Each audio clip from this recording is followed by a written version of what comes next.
Une vidéo sur les déplacements dans Scratch, puisque vous avez un écran avec le lutin qui est au centre, souvent le fameux petit chat. Regardez un peu déjà au niveau des positions, c'est un peu comme dans un repère. Le centre de l'écran ici correspond à la valeur x 2.0, y 2.0. Il y aura la fonction aller à x, 0, y égale 0. Les cadres ici de votre écran sont les suivants. Je commence par exemple en haut à droite. X vaut 240 sur les abscisses et Y vaut plus 180. On peut donc avoir les mêmes choses ici avec des valeurs négatives. Vous verrez dans l'exemple qu'on va prendre, je vais me placer dans cette région ici afin de représenter la lettre T qui est mon objectif. Regardez comment on va fonctionner. Je vais prendre mon point de départ, alors qui sera à peu près par là, vous le verrez dans la vidéo ensuite.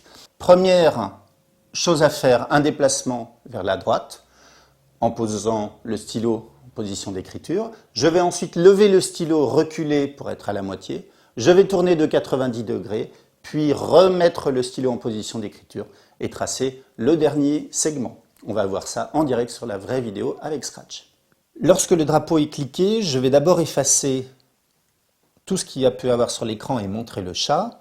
Je vais aussi l'orienter à 90 degrés, donc vers la droite, et je vais déplacer mon lutin, ou mon chat, ici. Pour ça, vous savez que 0, 0 correspond au centre du cadre. Je vais le déplacer vers la gauche, donc à x égale moins 150, et un peu vers le haut, y égale plus 50. Ça aura comme effet de le décaler vers la gauche et un peu en haut. Je vais régulièrement mettre attendre 5 secondes afin de rendre l'animation plus facile à comprendre. La première chose va être de mettre le stylo en position d'écriture puisqu'on va tracer la barre horizontale du T. Je choisis une taille du stylo égale à 20, ce qui va faire un trait assez gras, assez épais. Le mouvement est très simple, c'est juste d'avancer. Alors 10 c'est très peu, j'ai choisi 200 pour faire une figure assez conséquente. Donc là, notre lutin va avancer de 200 vers la droite. Je vais relever le stylo parce que j'ai fait ma barre supérieure du T.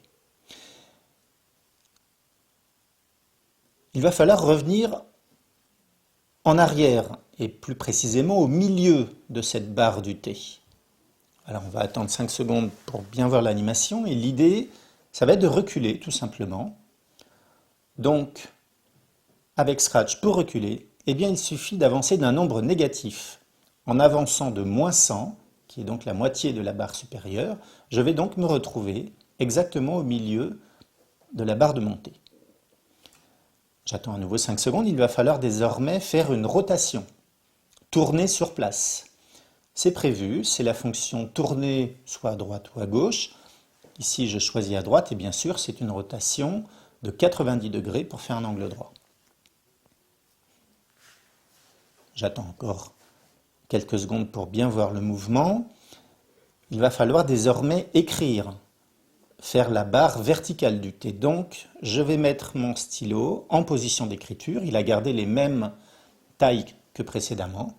Je vais lui demander d'avancer puisque mon lutin a déjà tourné, même si ce n'est pas encore visible. Et je vais lui demander d'avancer de 150 pour faire une barre verticale bien dimensionnée.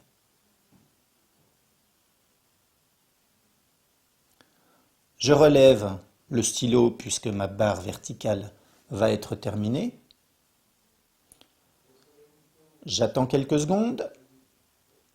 Et l'idée, pour faire une jolie figure, ça va être tout simplement de masquer le lutin ou le chat à la fin. Et pour ça, je vais simplement utiliser la commande cacher, ce qui permettra de ne plus rien voir à la fin, sauf la figure qui m'intéresse. On lance l'algorithme. Donc là, je suis placé à moins 150 plus 50. Je vais faire mon premier déplacement, le voici, de 200 vers la droite, c'est quasiment immédiat. Un retour de moins 100, c'est-à-dire reculer de 100. Une rotation à droite de 90 degrés, on est prêt. Une descente, entre guillemets, de 150, on va relever le stylo et on cache le chat afin de ne laisser que la figure. Voilà pour cet algorithme. Vous pouvez vous entraîner à faire n'importe quelle lettre de l'alphabet, c'est un très bon exercice.